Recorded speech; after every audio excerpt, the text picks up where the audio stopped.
Meeting my girlfriend's dad was a disaster. "You've got this," Cindy said with a smile, kissing me just before I buzzed the doorbell. We had only been dating for 2 months, but I figured it was time to meet her parents. It was a big deal, and I couldn't deny I was anxious about it. I was 12 years older than her and had too many tattoos. With her mother, everything went as smoothly as it could. She greeted me with a warm hug right at the door and led me to the dining table. We connected instantly. Her father, however, was another story. As soon as he saw me, he fixed me with an unrelenting stare. When I greeted him, he didn't respond. No handshake, no words, just silence.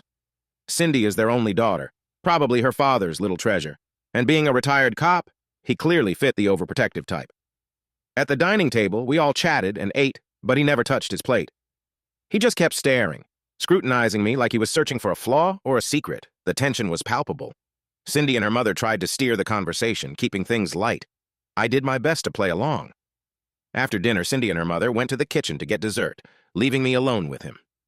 I decided to take the opportunity to break the ice. "So, how's the Titans lineup this season?" I asked. He didn't answer and leaned closer, his voice low. "Cut the act. What are you doing with my daughter?" he said, glancing toward the kitchen to ensure the women weren't watching. "I was just doing my job when I arrested you." "When you framed me," I corrected him. "And I got 20 years for it." "Listen, there were bigger players involved," he started to explain. "And I've already taken care of all of them," I interrupted. "Every single one. They all told me you were the head." His expression shifted, the realization dawning that there was no escape. "At least leave my family out of this," he said, almost pleading. "Did you know my mother killed herself?" I said quietly, my voice sharp.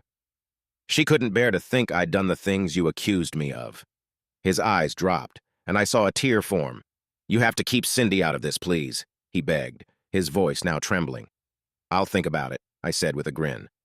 "But what if I become the monster you made me out to be?" Just then, the women returned with a chocolate cake.